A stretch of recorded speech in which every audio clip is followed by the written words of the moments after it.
Que el Señor les bendiga. Vamos al capítulo 17 del primer libro de Samuel.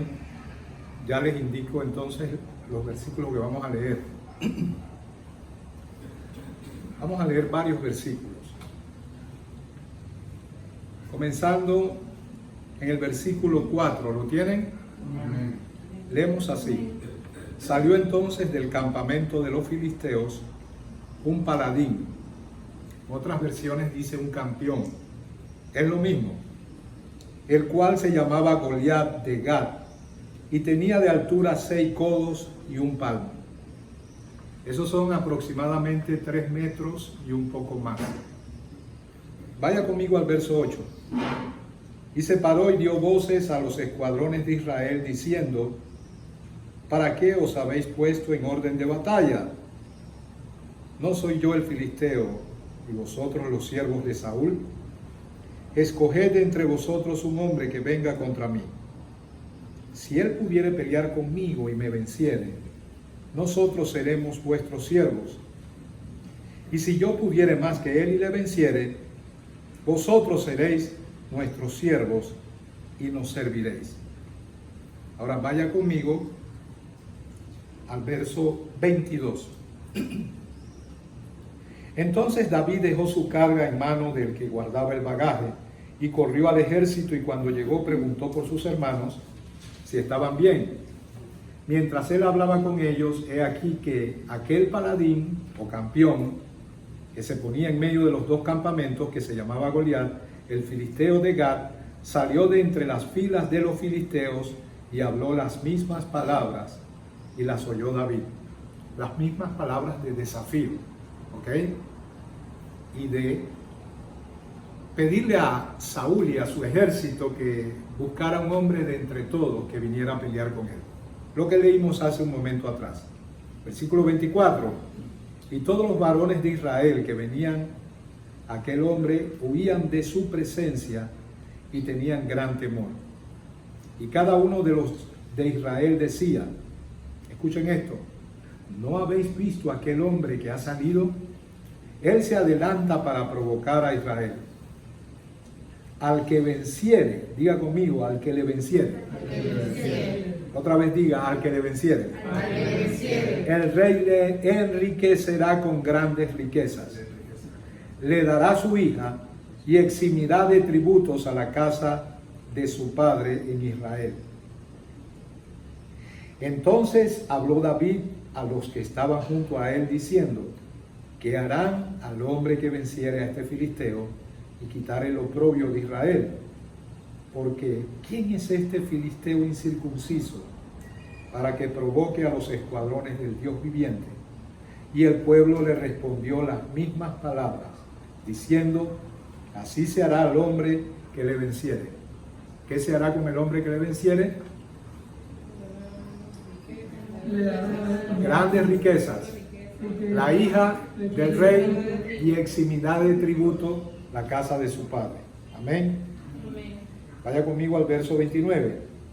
David respondió, verso 30. Y apartándose de él hacia otros, preguntó de igual manera, y le dio al pueblo la misma respuesta de antes. Fueron oídas las palabras que David había dicho, y lo refirieron delante de Saúl, y él lo hizo venir. Amén. Vamos a orar. Bendito Señor, gloria a tu nombre, Dios. Damos gloria y honra a tu bendito nombre. Y te pedimos, Rey, que glorifiques tu palabra. Que nosotros podamos, Señor, retraernos de cualquier intención, oh Padre Santo, por medio de la cual queramos brillar nosotros. Y que seas tú el que alumbre y brille por tu palabra en el corazón de cada quien, dándonos entendimiento, oh Padre, y capacidad, Señor, para hacer nuestra tu palabra y vivir según ella, en el poder del Espíritu Santo. Lo pedimos todo en el nombre poderoso de Jesús. Pueden sentarse. Amén. Gloria al Señor.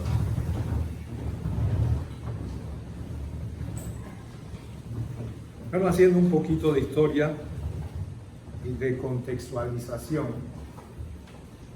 Creo que todos ustedes conocen esta historia, es una de las más conocidas en la Biblia. La historia de Goliat y David. Muchas veces es tan conocida que pensamos que es una historia infantil. Algunos piensan que es un mito, parte de la mitología judaica, pero creo que todos sabemos que no es así, que es una historia real, que aconteció. Esto era una de las tantas batallas que libraba el pueblo de Israel con su más cercano y acérrimo enemigo, que eran los filisteos. Saben que los filisteos fueron lo que hoy son los palestinos. Aunque no es exactamente el mismo pueblo, fue el reducto que quedó allí, en la tierra de Palestina, después que el general Tito en el año 70 invadiera a Jerusalén. Los judíos todos fueron expulsados de esa tierra y las ocuparon los pueblos circundantes. Y repito, lo que hoy tenemos y que conocemos como palestinos es el eslabón final, hoy presente, de lo que en aquel tiempo eran los filisteos. Y si ven el vocablo se van a dar cuenta que es muy parecido. Filistea o Pilistea, filisteo o palestino. De hecho, en muchos idiomas la F, que para nosotros suena de esa manera, para otros se utiliza la P.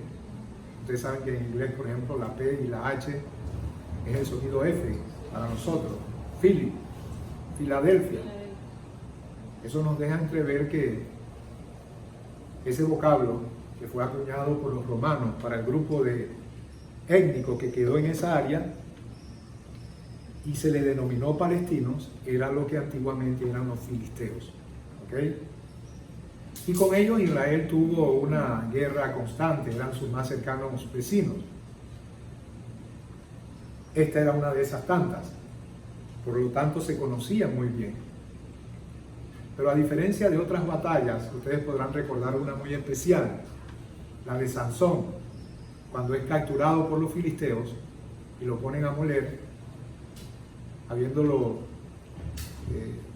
puesto ciego porque le sacaron sus ojos y estaba como si fuera un animal de carga, moliendo en un molino, y él le pidió a Dios misericordia y le dijo: concédeme mi fuerza nuevamente para dar la victoria final a Israel. Y él, estando atado en las dos columnas del templo, dice que oró al Señor y emitió un grito de victoria y dijo: muera yo con los filisteos. Hizo de su fuerza, que nuevamente le había sido restaurada, tumbó las columnas y el templo se vino abajo y hubo una gran mortandad.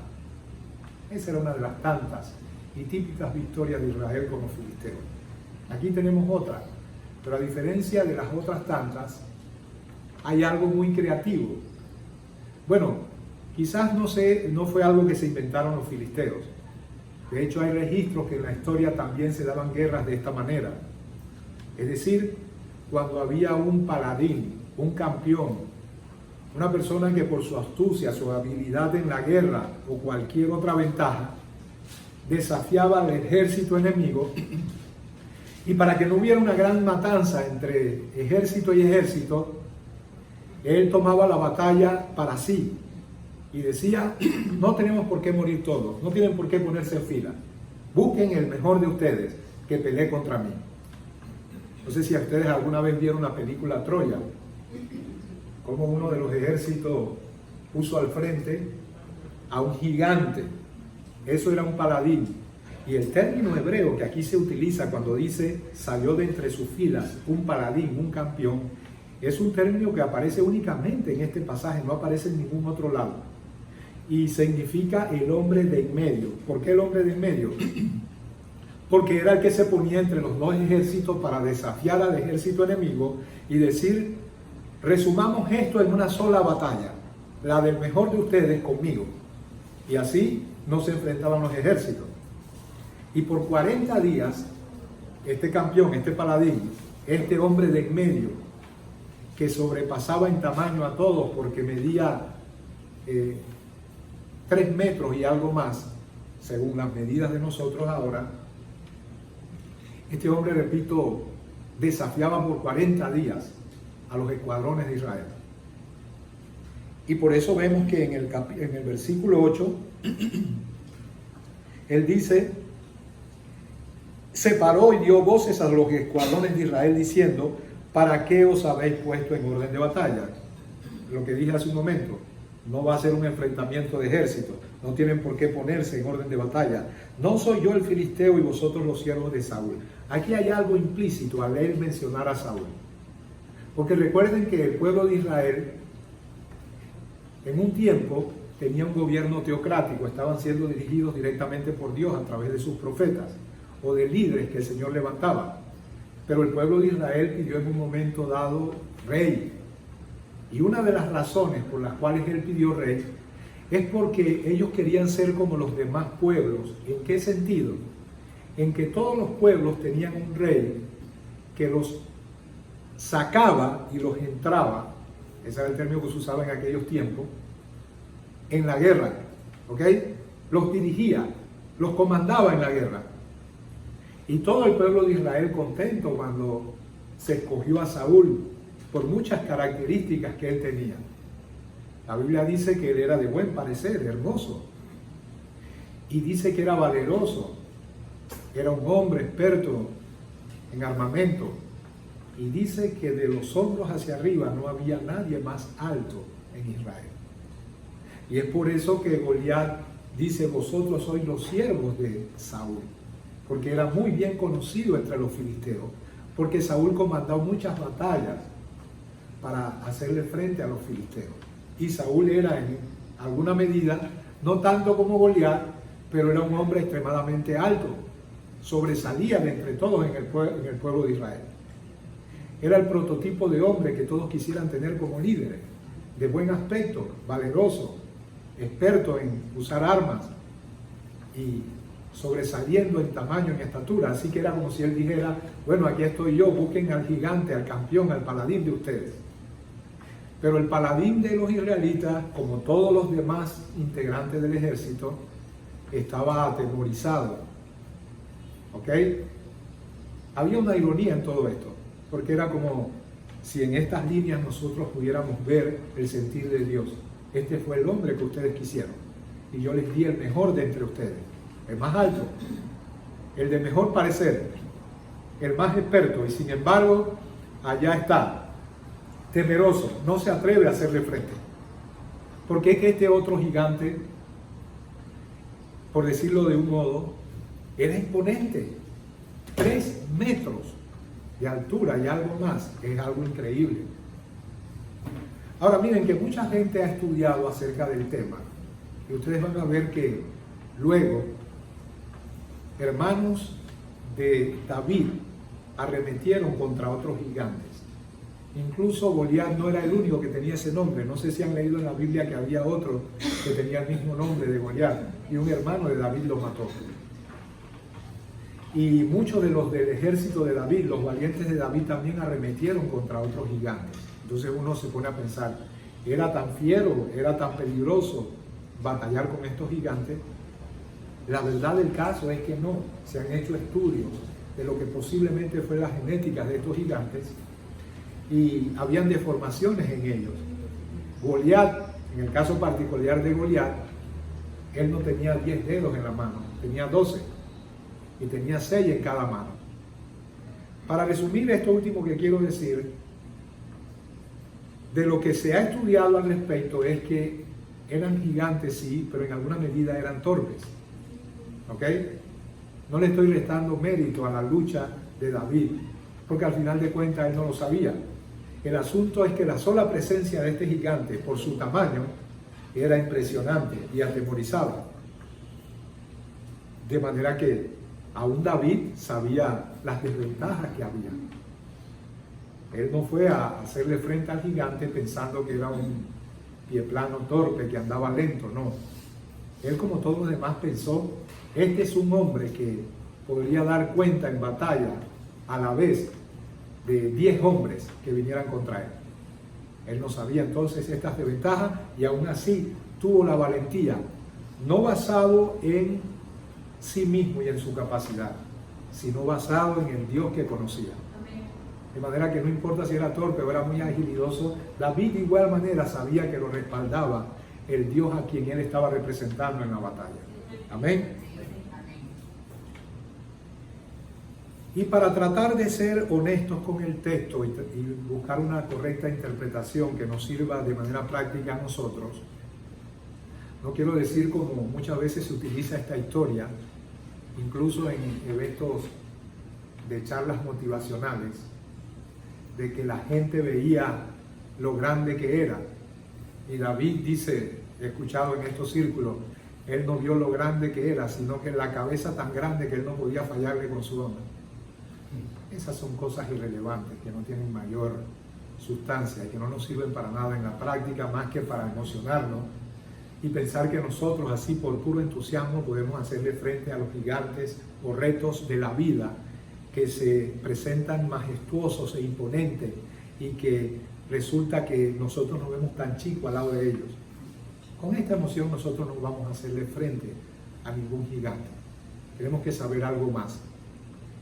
Primero, si es un gigante al cual ninguno en el pueblo de Israel le podía hacer frente, tenemos que ver en ello de qué manera podemos nosotros buscar cuál es el mayor gigante que enfrenta al ser humano. No es hacerle frente a esta vida, porque aunque la gran mayoría no puede hacerlo con ventaja, sino con desventaja, hay más pobres que ricos. Como quiera, hay un grupo selecto y en cierta medida numeroso de gente que enfrentan esos retos y les va muy bien y logran riquezas. De manera que ese no es el gigante que prefigura en esta historia. Y para no poner otros ejemplos, voy directo al grano. Hay un gigante al cual ningún ser humano, ni los más valientes, ni los más atractivos, ni los dotados de mayor talento pueden hacerle frente. Dígame cuál es ese gigante. El pecado.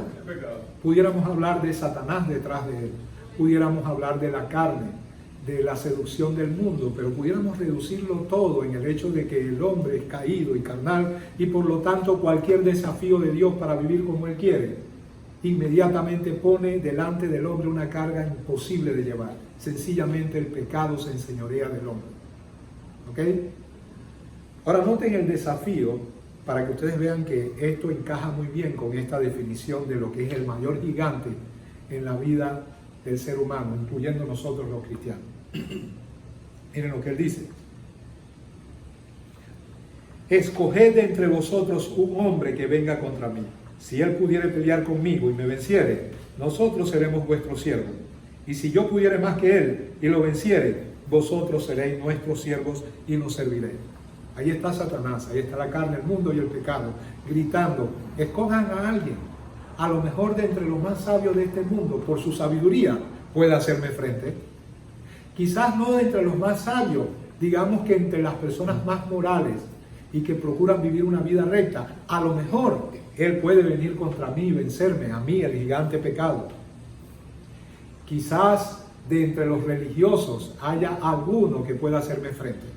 Este gigante se mofa, con sorna, con burla, porque sabe, se corre a robo que nadie podrá hacerle frente y tiene toda la razón. Así que para dar una primera interpretación correcta, digamos que no existe nadie, excepto uno. Nosotros tenemos un campeón, un paladín, el único capaz de hacerle frente a este gigante que se corría a robo, amedrentaba a la humanidad entera, diciéndole, ¿sabes qué?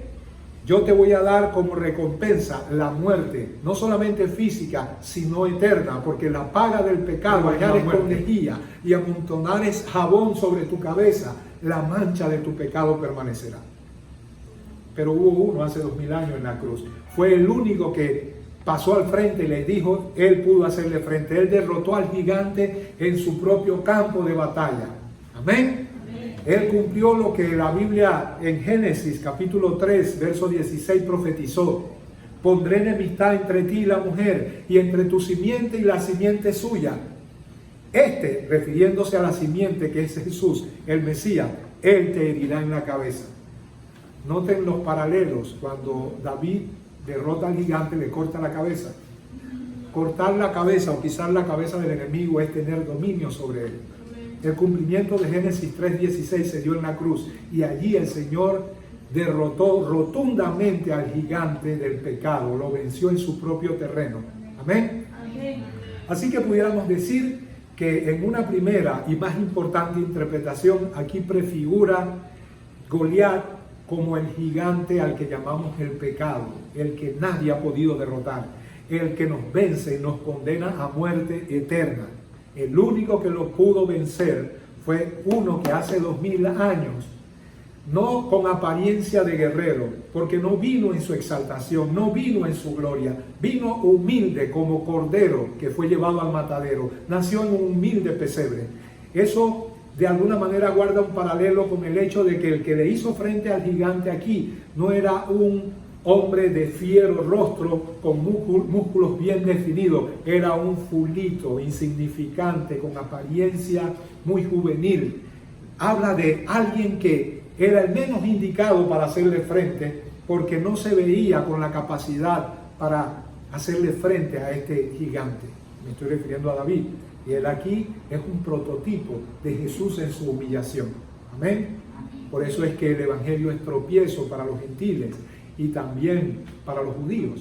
¿Por qué? Porque el evangelio habla de tu salvación y nos dice que la derrota de Satanás, del pecado, y los que nos da derecho a vida eterna, es que hace 2000 años un hombre fue a la cruz siendo acusado por su pueblo de hereje, y murió una cruz que para ellos representaba maldición. Y para los gentiles, uno cuyo comportamiento y el desarrollo de su ministerio no fue estrepitoso, a semejanza de sus dioses, los dioses del Olimpo, que eran dioses guerreros. No, él también fue ejecutado por Roma, recibiendo la ejecución que merecía lo más vil de la sociedad. Por eso ellos tropiezan con eso, pero el Señor nos está diciendo: yo no necesito a un Saúl con capacidades extraordinarias, yo no necesito nada, no es con espada ni con ejército, es como mi espíritu, y por eso quise que mi hijo viniera de manera humilde como cordero y no como león. Pero un momento, él no viene así de nuevo. El cordero inmolado ya fue inmolado. Cuando él venga, vendrá como león rugiente, vendrá como toda la majestad de lo que él es. Vendrá como lo vio Juan en Apocalipsis, con los ojos como llama de fuego, de su espada, de su boca una espada de 2 filos para herir a las naciones, y sus pies como bronce bruñido, lo cual habla de juicio. Viene para hacer juicio. Amén. Así que veamos en primera instancia que aquí está prefigurando la gran batalla y la gran victoria de nuestro verdadero campeón, el Señor Jesucristo. Pero porque Él venció, nosotros también podemos vencer. Y tenemos una lucha, no para salvación, porque eso ya lo tenemos. Amén. Queremos mantener el estandarte de victoria diciendo: el hecho de que hayamos sido salvos puede ser reflejado a través de una vida en santificación progresiva, y el gigante del pecado residual en nosotros no nos ha de vencer. Así que otra vez tenemos un desafío en nuestra presente vida. ¿Cuál es ese desafío? El desafío es: si tú me vences, yo me someto a ti, pero si yo te venzo, tú vas a ser mi esclavo. Y el Señor dijo: todo el que hace pecado, esclavo es del pecado. Los judíos decían: no somos esclavos de nadie, que por cierto no era del todo, no era verdad, porque eran tributarios de Roma. Amén, esclavos de Roma. Así que sí habían sido esclavos, y fueron esclavos en Babilonia y en Egipto. Yo creo que a este judío se le aflojó un par de tuercas, pero el Señor le dijo: eso en realidad no tiene que ver nada con lo que yo les estoy diciendo. El mayor tirano que ejerce dominio para doblegar los más nobles deseos de un ser humano es el pecado. Muchos niños nacen en un hogar que le inculca valores morales, y con el tiempo todo eso se viene abajo, porque el tirano del pecado los vuelve nada, los esclaviza y desbarata todos sus más caros valores. Amén. Entonces, Él nos dice: si tú me vences, yo me someto a ti. La Biblia dice que el que es hecho esclavo por algunos es dominado, es tributario de aquel quien lo esclaviza. Si alguno es vencido por alguno, es hecho esclavo de aquel por quien es vencido. Amén. Y la Biblia dice, el pecado no se enseñoreará de vosotros porque no estáis bajo la ley, sino bajo la gracia. Así que aunque hay un desafío y ese desafío retumba y se amplifica por causa de nuestra naturaleza carnal, y escuchamos ese desafío con tal imponencia que nos atemoriza y muchas veces nos miramos a nosotros mismos y no como David confiando en Jehová de los ejércitos, porque él no lo iba a vencer en su fuerza, sino en el nombre de Jehová de los ejércitos. Nosotros podemos hacer otro tanto, mirar a la cruz y decir, todo lo bueno que tengo emana de allá. Todo lo que yo puedo hacer, lo puedo hacer por la gracia de Dios. Todo lo puedo en Cristo. Fuera de Él no puedo nada. Amén. Así que en su nombre yo voy a vencer. No me voy a dejar dominar por el pecado. Voy a aceptar el desafío. Voy a ir al ruedo. Voy a ir al campo de batalla. Y voy a ser un vencedor. Miren, esa palabra vencedor la escuchamos mucho en el cristianismo. En el escenario evangélico. Y antes, en los años 80, cuando me convertí, tenía un significado único. Estoy en victoria significaba estoy en santidad. Era equiparable decir estoy en santidad con estoy en victoria. Esa palabra ha mutado para mal. Ahora, estoy en victoria puede significar muchas cosas. Casi siempre tiene que ver con éxito en esta tierra. Tiene que ver con dinero. Puede que la persona no tenga nada y por muchos años así se mantenga escuchando a aquellos que le dicen que bajo ciertos principios lograrán riqueza. Pero aunque no tengan nada, dando cuenta de la falsedad de ese evangelio, se mantienen diciendo estoy en victoria porque creen que a través de esa declaración, de esa confesión, aunque todo esté mal a su alrededor, al mantenerla eventualmente las cosas se alinearán según sus deseos y caprichos. Pero como quiera, aunque no tienen nada, al decir estoy en victoria, están diciendo es lo que quiero, mi boca habla de esa manera porque hacia eso me dirijo. Me han dicho que si yo decreto, confieso y declaro, las cosas vendrán. Entre tanto, lleve mis ofrendas y mis diezmos, por supuesto. Entonces, esa palabra se distorsionó. Buscando un poco el transitar por las sendas antiguas, victoria tiene que ver precisamente con eso, con victoria sobre el pecado. Lo otro puede ser como no puede ser. No tiene nada de malo que sea que tú prosperes y adquieras mejor condición de vida. No tiene nada de malo. Pero eso nada tiene que ver con la verdadera victoria. La victoria es victoria sobre el pecado, no como un acto independiente de lo que Jesús hizo en la cruz, sino como poner en evidencia que en ti, por la salvación que has recibido, Dios puede hacer que seas un vencedor en esta tierra. Amén. Ahora bien, de manera que el desafío está dado y nosotros tenemos que aceptarlo y ir con las armas de nuestra milicia que no son carnales, sobre todo la palabra de Dios. La palabra de Dios dice el pecado no se enseñoreará de vosotros porque no estáis bajo la ley sino bajo la gracia. Amén. La Biblia nos narra a través de toda ella sucesos y doctrina que nos invita a vivir en victoria, entendiendo por victoria lo que ya dijimos. Amén. No hay razón para vivir derrotado bajo el dominio del pecado. Dios hizo provisión en la cruz para que eso no ocurra. Dice que nuestro viejo hombre fue crucificado juntamente con Cristo, para que el cuerpo del pecado, y lo voy a citar como dice el original griego, sea reducido a la impotencia. No es que no hay un hombre, un cuerpo de pecado, que está dispuesto a prestar sus miembros para servir al pecado. Pero es opción de nosotros, en Cristo Jesús, reducirlo a la impotencia. Y algo impotente es algo que no funciona, ¿verdad? Ahora bien, entonces David dejó su carga. Yo creo que ustedes conocen la historia y por eso no he hecho el relato así de manera fluida. Ustedes saben que cuando esto ocurría, los escuadrones en medio de un valle, el papá de David le dice, tus hermanos están allá en el ejército, en fila, así que llévales estos quesos, estos granos tostados. para que coman. Y dije, David va.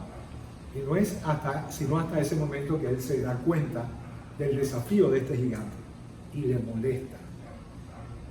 Es que todo verdadero creyente se molesta ante aquello que pretende hacer afrenta a las verdades de Dios. ¿Qué le molestaba a David? ¿Sabes qué? Yo pertenezco al pueblo del pacto. Y el pacto que se nos dio como señal inequívoca de que pertenecemos a Dios como pueblo es la circuncisión. Pero este es un incircunciso. ¿Y cómo osa un incircunciso desafiar a los escuadrones de Israel? Quizás eso no tenga sentido para nosotros, por supuesto que no. Eso era el Israel antiguo.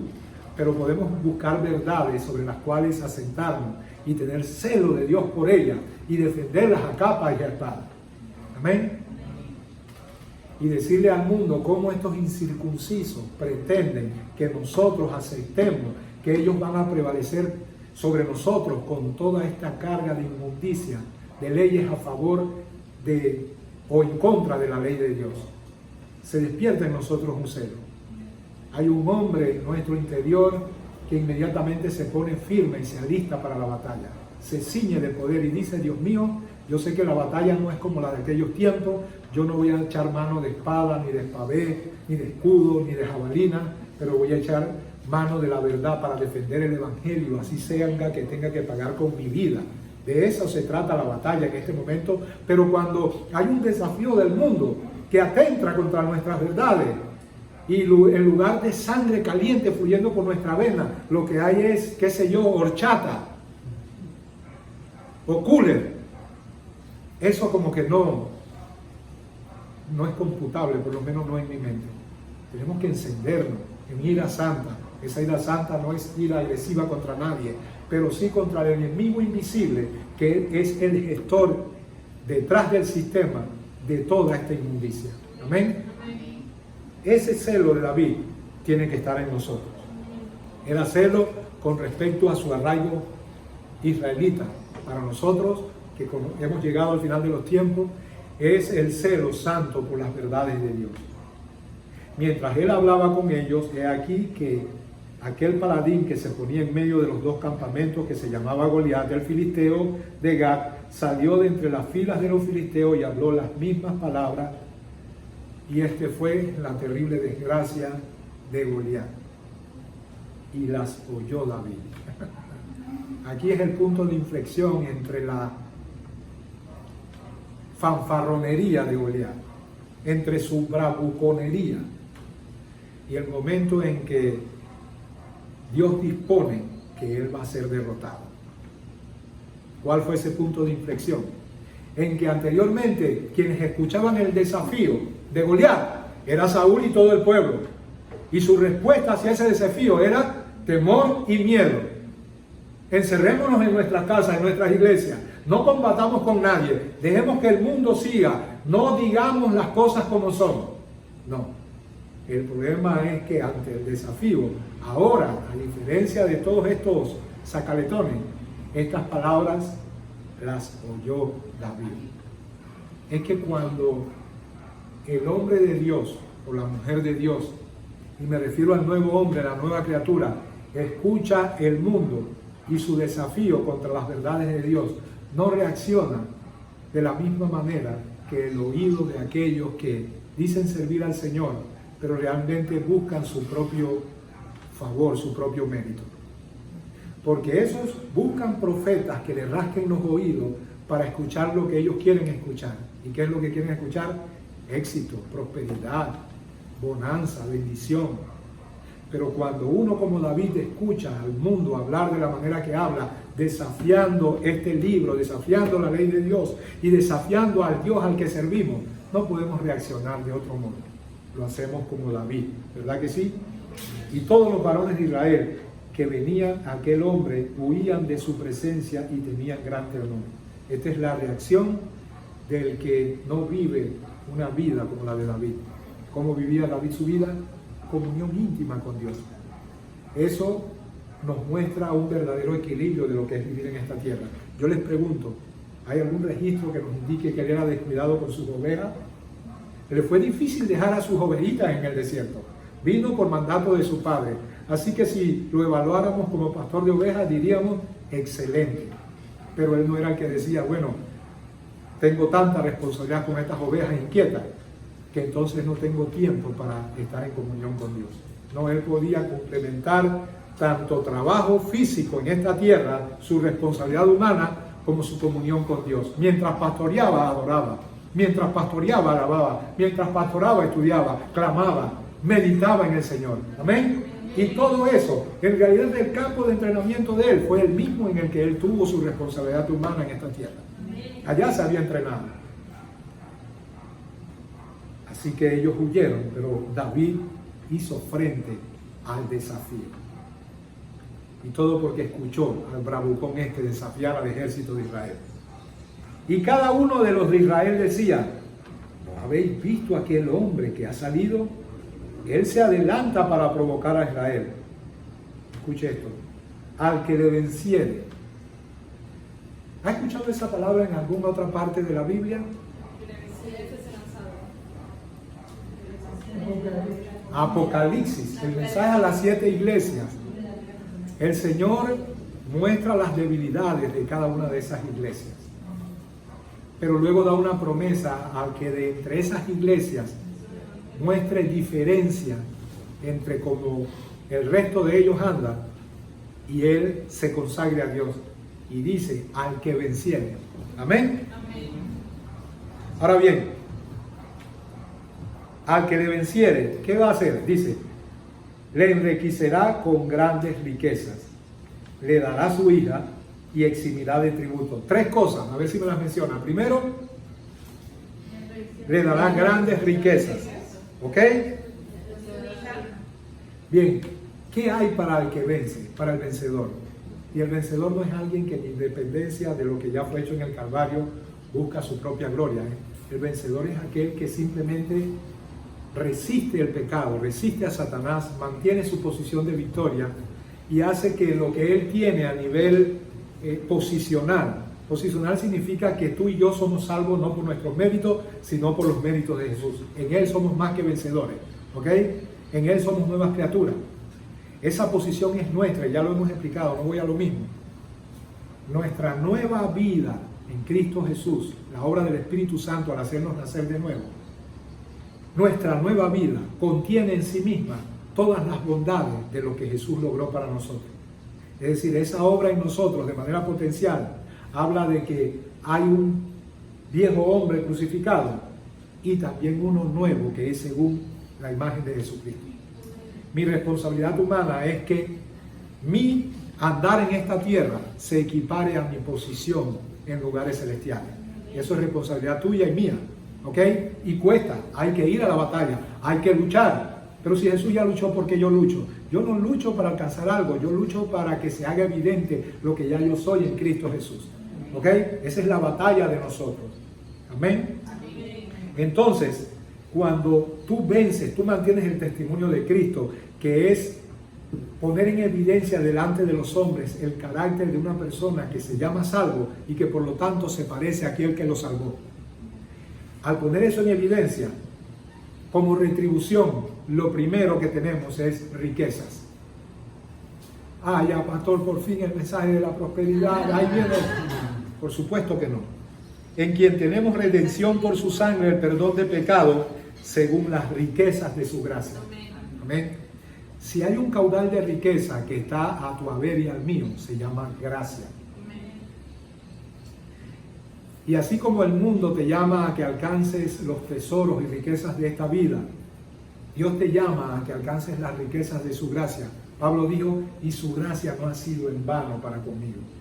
Lo cual pudiera indicar que, aunque la gracia de Dios está allí como caudal de riquezas para ti y para mí, pudiéramos tú y yo hacer que esa gracia se vuelva vana al no disponer de ellas. ¿Ok? Y para hacer notoria las riquezas de su gloria, las mostró para con los vasos de misericordia. Él tiene riquezas en gloria y Él quiere hacerlas notorias con los vasos de misericordia que predestinó de antemano. Ustedes son los vasos de misericordia. Y Él tiene en gloria un caudal de riqueza que quiere hacer notorias a través de Él. ¿Ok? Miramos a un Pablo y decimos, este hombre fue un multimillonario. Miramos, creo que me hago entender, ¿verdad? Miramos a los reformadores y decimos, yo quiero ese nivel de riqueza. Yo no sé si están mirando a, si me molesta cuando escucho a los cristianos que Steve Jobs. Yo no sé cómo un cristiano puede tener como a Dalita a esta gente. Que Bill Gates. Una vez escuché a alguien decir, nada más tienes que tener una idea y ponerla en fusión. Mira, ahí estaba Shakira. Shakira, mira cómo ella con su talento, poner de ejemplo a Shakira. Mira a los Rockefeller, son tan pobres, pero muy pobres, que lo único que tienen es dinero. Pero cuando yo veo a Martín Lutero, a Calvino, yo digo, wow, yo quiero ser millonario como ellos lo fueron, Señor. Y Dios dice, pero es que eres flojo para trabajar por eso, porque mi gracia ya está allí a tu disposición. ¿Cuánto vas a alcanzar? Puede estar determinado por mi soberanía, pero al menos procura alcanzar lo máximo que yo he dispuesto que alcances. Tal vez no llegues a ser tan millonario como Pablo, pero es que no estás ni por la cuarta parte de lo que puedes lograr. Y tú vas a la cabeza y dices, perdóname Señor, ayúdame. Dame de tu gracia y ayúdame a obedecer. Amén. Alumbrando los ojos de vuestro entendimiento para que sepáis cuál es la esperanza a que Él os ha llamado y cuáles las riquezas de la gloria de la herencia en sus santos. Pensar que nuestro Dios tiene un caudal de riqueza, una herencia para sus santos y que nosotros no disponemos de ella porque para nosotros otras cosas capturan nuestro corazón y despreciamos la gracia de Dios y las riquezas de su gloria. ¡Wow! Para que sean consolados sus corazones unidos en amor hasta alcanzar todas las riquezas del pleno entendimiento, a fin de conocer el misterio de Dios el Padre y de Cristo, en quien están escondidos todos los tesoros de la sabiduría y del conocimiento.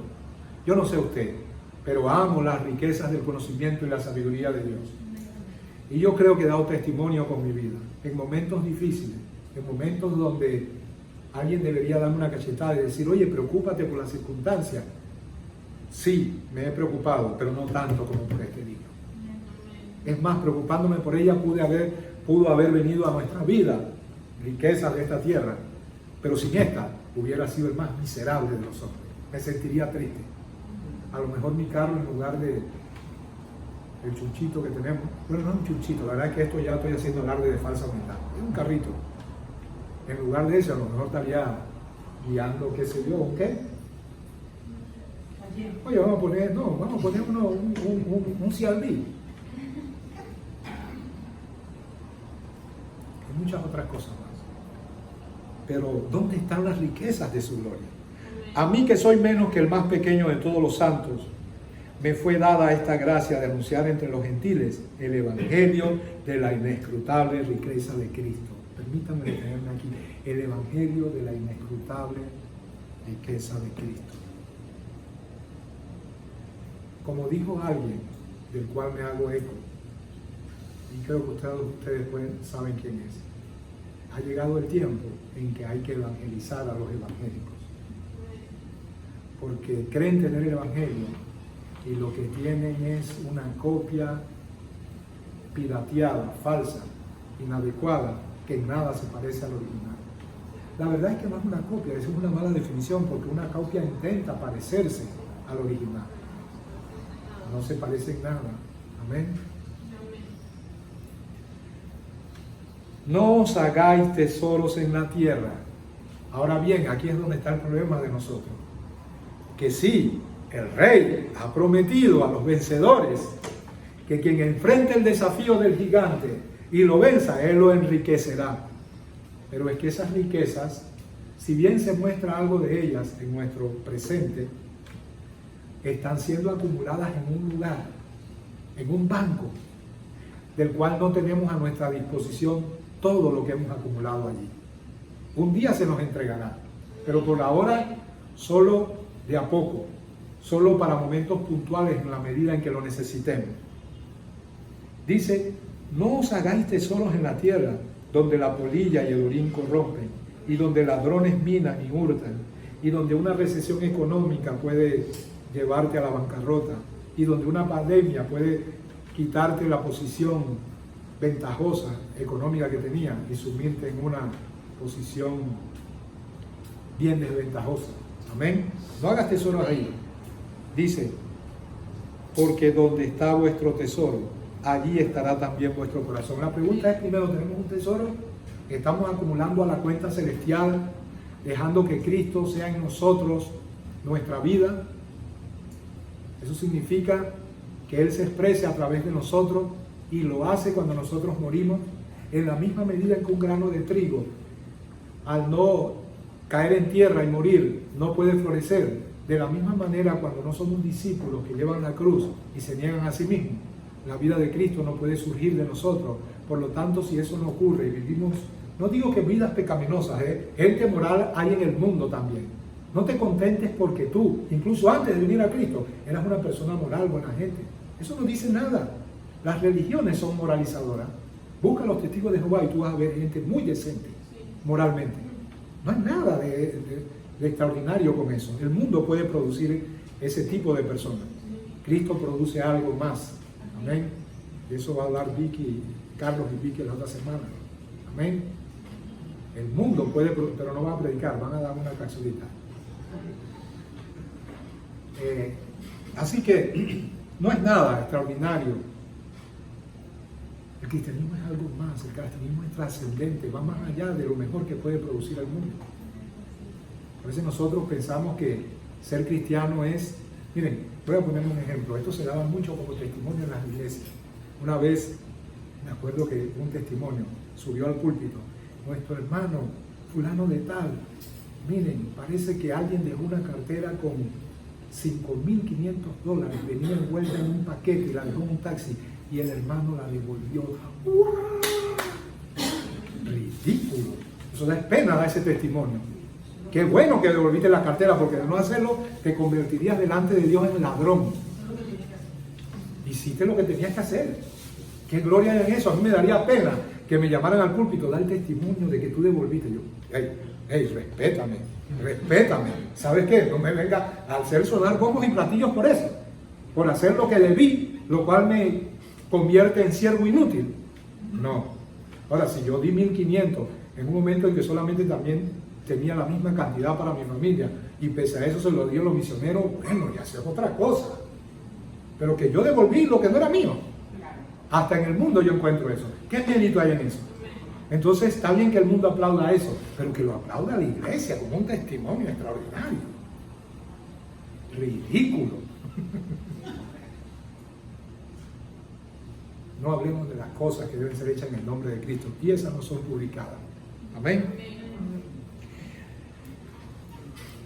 Otra cosa con respecto a las riquezas de Cristo, que tenemos que hacer diferencia entre nuestra estadía en este mundo, donde tenemos esa, digámoslo así, dicotomía de vernos a nosotros mismos como impotentes, como siendo tentados y seducidos por una carne que no va a desaparecer hasta que seamos glorificados. Por lo tanto, como Pablo decimos, ¿sabes qué? Sí se están acumulando riquezas, pero no son mías. Tenemos este tesoro en vasos de barro para que la excelencia y el poder sean de Dios y no de nosotros. Amén. Así que lo primero es, al que venciere, el rey lo enriquecerá. Así nos paga el rey a aquellos que le sirven. Si enfrentas al gigante de tu imposibilidad, que es el pecado, no es ninguna otra cosa, si vives santamente, el rey te enriquecerá. Amén. Lo segundo, yo estaba buscando y no quiero forzar interpretaciones, pero decía, lo segundo era que le dará a su hija. Grande riqueza y le dará a su hija. Y yo, ¿qué puede significar esto? Cuando David se casara con la hija de Saúl, oye, se me está olvidando el nombre de Mical. Con Mical, inmediatamente la posición social de David cambiaba. ¿Verdad que sí? Él se convertía en un príncipe y dejaba de ser lacayo, dejaba de ser plebeyo inmediatamente él se convertía en príncipe. Esto está hablando de la dignidad que tú y yo podemos adquirir, y no en el mal sentido. Dignidad muchas veces tiene que ver con vanidad y orgullo. Estamos hablando de la dignidad que da Dios a aquel que por vivir santamente, crucificar la carne, vivir para Él, adquiere una posición de autoridad. Si él se casaba con la hija del rey, inmediatamente era príncipe, y al ser príncipe tenía autoridad.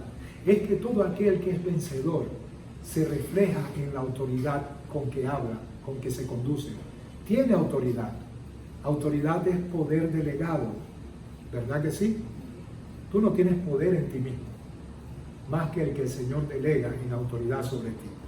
Por eso Él dijo: os doy potestad de hollar serpientes y escorpiones, y sobre toda fuerza del enemigo.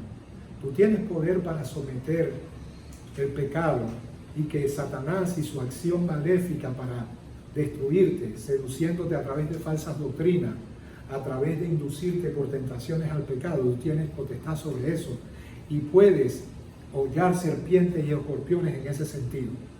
Amén. Jesús en la tentación y en el desierto holló a la principal, a Satanás, y le dio el toque final en la cruz, venciéndolo. Y tú y yo podemos tener autoridad.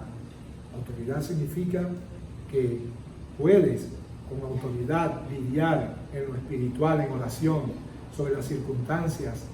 No que tienes control sobre ellas, pero tienes autoridad como sacerdote que eres para dirigirte a Dios en oración cuando hay una situación familiar en tu hogar y ejercer autoridad. ¿Ok? No decretos ni cosas como esta. Tú no decides qué ha de pasar, pero tú puedes hablar con autoridad y puedes ser una persona que por entender la palabra de Dios, porque es que no puedes ser vencedor si no lo haces con base a este libro.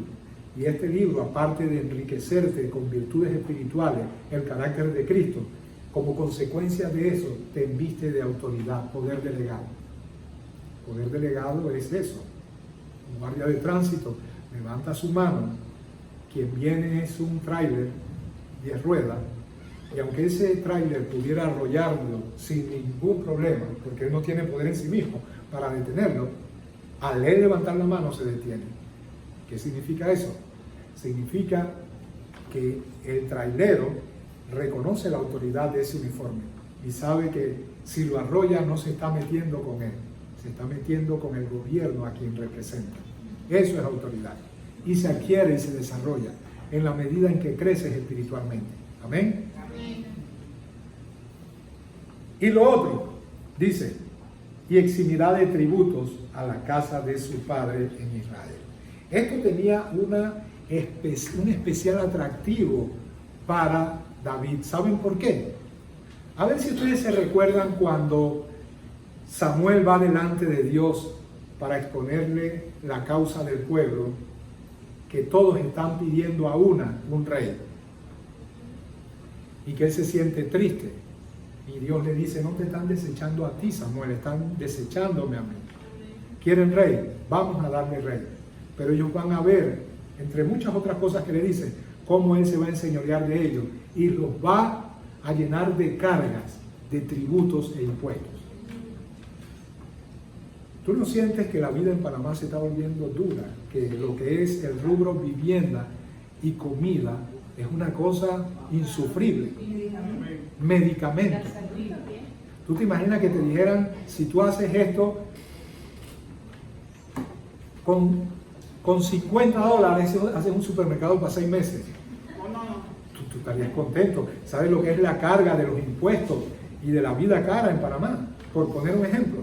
Así que ellos eran tributarios de un sistema de gobierno que los tenía lleno de impuestos y cargas pesadas, cargas que después el hijo de Salomón va a intensificar, y que Salomón mismo lo hizo.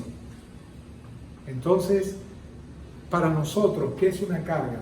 Porque un tributo en aquel tiempo, que era el término que se utilizaba, es equivalente a un impuesto. Y un impuesto, la misma palabra lo dice, es algo que se te impone, que no puedes hacer nada al respecto. El fisco iría contra ti si tratas de evadir los impuestos, ¿verdad que sí? Entonces es una carga que te agobia. ¿Sabe cuál es la mayor carga que puede llevar uno que busca a Dios? habían unos expertos líderes que ponían cargas pesadas sobre los hombros de los hombres y ellos ni con un dedo querían moverlo. Era el fatídico staff religioso de la época de Jesús. El judaísmo del segundo templo había pervertido la ley de Moisés y en lugar de eso habían creado una serie de mandamientos de hombre que resultaban cargas pesadas para los hombres. Cargas pesadas, pues, es lo que lleva a aquel que por no vivir en el poder del Espíritu tiene que vivir sujeto a normas religiosas. Cargas pesadas, tanto el libertinaje como el legalismo. Amén. Extendió el inicuo sus manos contra los que estaban en paz con él. Violó su pacto, los dichos de su boca son más blandos que mantequilla, pero guerra hay en su corazón. Suaviza sus palabras más que el aceite, mas ellas son espadas desnudas. Echa sobre Jehová tu carga y él te sustentará. No dejará para siempre al caído y al justo. Escúchenme, primero está hablando del inicuo. Saben que esta es una alusión encubierta al anticristo, pero no veamos el contenido de esa interpretación. El inicuo actúa de una manera y tenemos muchas veces un liderazgo inicuo que pone cargas, ya no legalistas, pero es peor las cargas de libertinaje, porque cuando yo patrocino lo que Dios reprueba, yo estoy haciendo que tú te ates en tus pecados.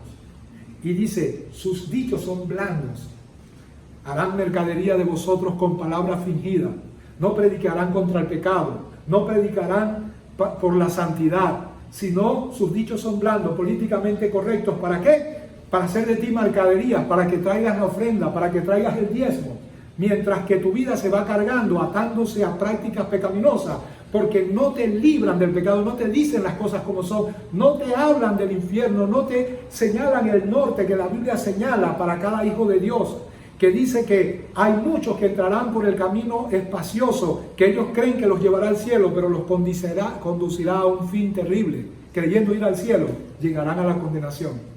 Entonces, cuando yo no predico lo que debo predicar, sino que mis palabras son blandas, dice, pero en su corazón hay guerra. Hacen mercadería de vosotros. Ustedes no representan almas que deben ser edificadas, sino mercadería que levantan mi imperio y que sirve para que yo peleche de cada uno de ustedes. Entonces, las personas no tienen en alta estima la palabra de Dios. Lloran cuando su economía es atacada, pero no lloran cuando están multiplicándose las tentaciones, las seducciones de la carne. Amén. ¿Y por qué? Por un mensaje equivocado que los carga. Eso es libertinaje. Amén. Pero también está la otra carga. Miren lo que el Espíritu Santo dijo cuando comenzó la iglesia gentil. Porque ha parecido bien al Espíritu Santo y a nosotros, esto era para los gentiles, no imponeros ninguna otra carga más que estas cosas necesarias. O sea, tanto Bernabé como Pablo llevaron la causa de los gentiles al concilio de Jerusalén. Y sabiamente el Espíritu Santo dijo, realmente no hay ninguna carga, pero como hay ciertas prácticas que pueden ofender a los judíos, que ya son demasiado, vamos a que por lo menos prescribirles estas. Pero la obra del Espíritu Santo era que no hubieran cargas en el pueblo. ¿Se dan cuenta? Una vida religiosa es carga. El vencedor no solamente tiene riquezas espirituales, no solamente tiene autoridad espiritual, el que es vencedor no vive según cargas religiosas. Amén. Porque el reino de los cielos no consiste en bebida ni en comida, sino en gozo, paz y justicia. El Amén. Que hace estas cosas, no hay ley contra ellos, no hay tributo, no hay impuesto, no hay carga. Porque lo hace no porque se le impone, le hace porque le nace del Espíritu. Amén. Porque la ley del Espíritu de vida en Cristo Jesús me ha librado de la ley del pecado y de la muerte. Eso es vivir sin las cargas religiosas. Amén. Porque atan cargas pesadas y difíciles de llevar y las ponen sobre los hombros de los hombres. Y ni ellos quieren moverlas con un dedo. Yo creo que pudiéramos citar otro versículo, pero quiero terminar simplemente. ¿Qué tiempo llevo predicando? 1 hora. Vamos a extendernos un poquito más. Les dije hace un momento atrás que lo que me capturó fue la palabra al que venciere. ¿Qué le sucederá al que venciere? E inmediatamente el Señor me hizo recordar Apocalipsis. Y aunque no vamos a tratar el libro de Apocalipsis, quiero que veamos lo que el Señor promete a cada iglesia, específicamente al que venciere. En Éfeso, ¿qué es lo que hay que vencer? Hay que vencer el enfriamiento. Yo lo llamo la entropía espiritual, ¿ok? Ese desgaste que sufrimos. Era una iglesia que se enfrió, ¿ok? Ahora escúchenme, porque quizás nosotros nos podamos identificar con esta iglesia. Era una iglesia que manejaba la ortodoxia doctrinal. O sea, no había nada que reprocharle en cuanto a doctrina, pero había todo que reprocharle en cuanto a comportamiento, a excepción de unos cuantos integrantes de la iglesia. Era una iglesia celosa por la doctrina correcta, pero negligente en cuanto al cumplimiento de ella en una vida de servicio, voluntarioso y gastarse para la gloria de Dios. Así que hay iglesias así. Quiera Dios que nosotros nos convirtamos en eso. Les digo la verdad, creo que estamos saliendo de eso. Por lo menos esa es la evaluación que yo he hecho. ¿Ok? Pero no hayan gloria en decir la sana doctrina, la ortodoxia, todo lo que aprobamos desde el púlpito y desde allá es correcto y conforme a las Escrituras, al menos en grado general. Porque nadie puede ser tan perfecto de manera tan exacta, ¿no? Pero en general tenemos una sana doctrina. Si tienes una sana doctrina, podría decirnos el Señor, ¿por qué no vives conforme a ella? ¿Por qué hasta para la oración llegan tarde y el aguacero digital les impide llegar temprano?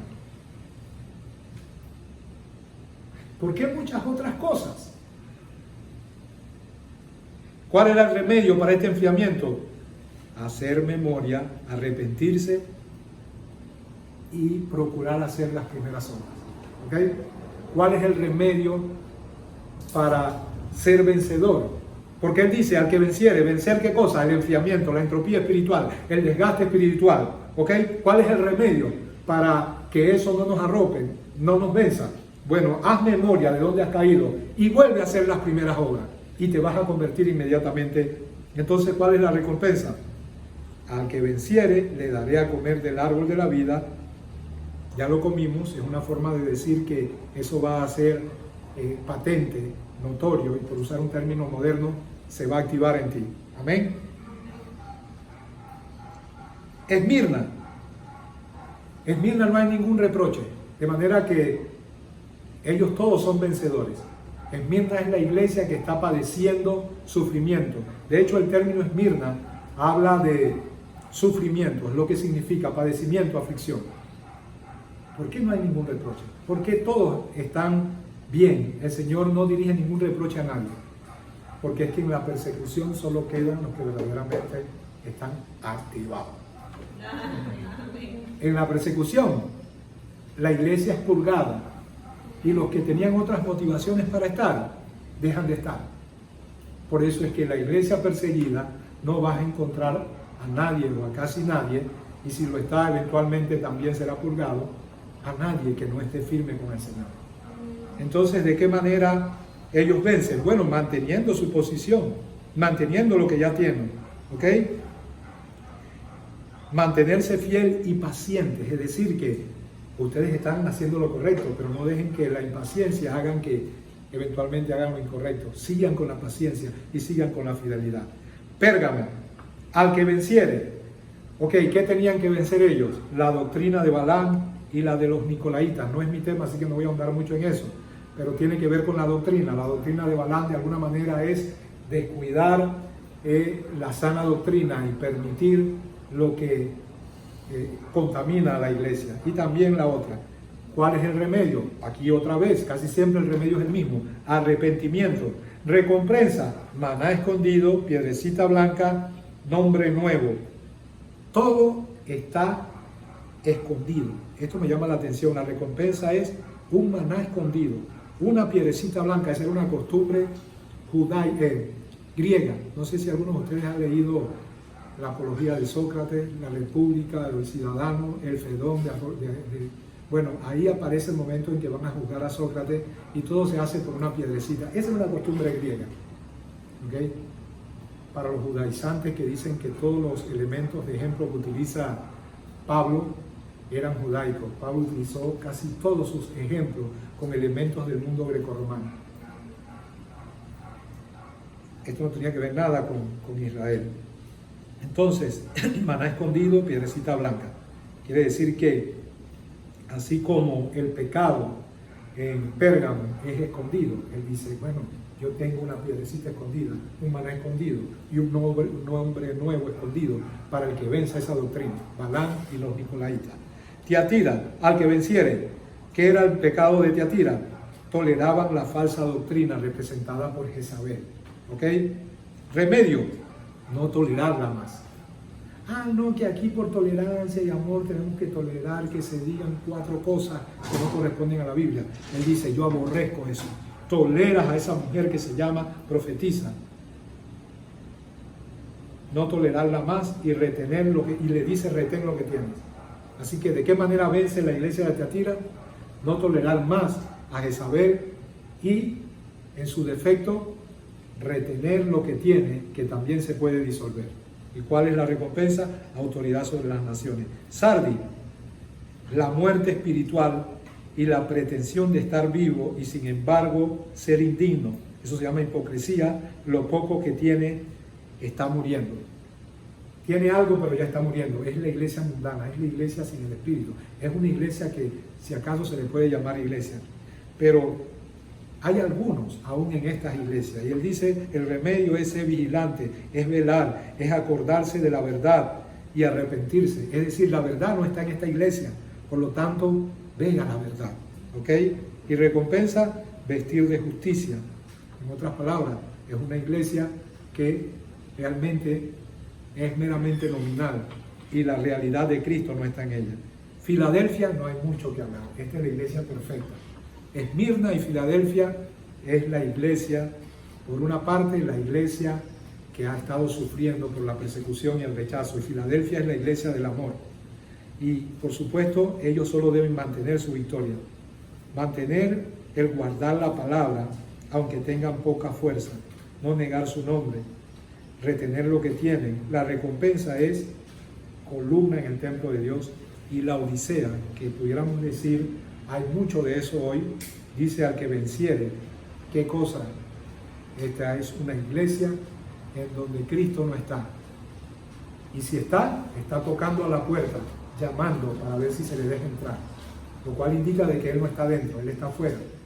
Pero todavía hay algunos que tienen sus oídos un poco sensibles y que así a duras penas escuchan el retumbar de la puerta del maestro llamando.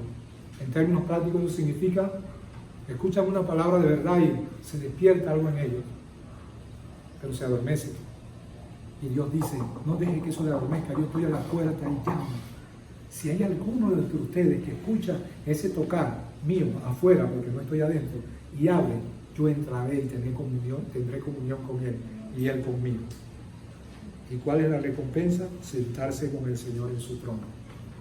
En definitiva, Dios nos manda a ser vencedores, en el sentido legítimo de lo que esa palabra significa. Y cuando somos vencedores, Dios nos enriquece, el Rey nos enriquece con riquezas espirituales, el pleno conocimiento, las riquezas de su gloria. Amén. Somos investidos con autoridad. Y podemos concluir con el pasaje que dice que en Cristo Jesús somos más que vencedores por medio de aquel que nos amó. Upernicado. Y eso, lejos de significar que las circunstancias duras de la vida no nos van a golpear, significa que no van a golpear nuestro corazón, así que podemos pasarla aún en las circunstancias más duras. Ser vencedor no significa ser librado de muerte, ser librado de tribulación, ser librado de...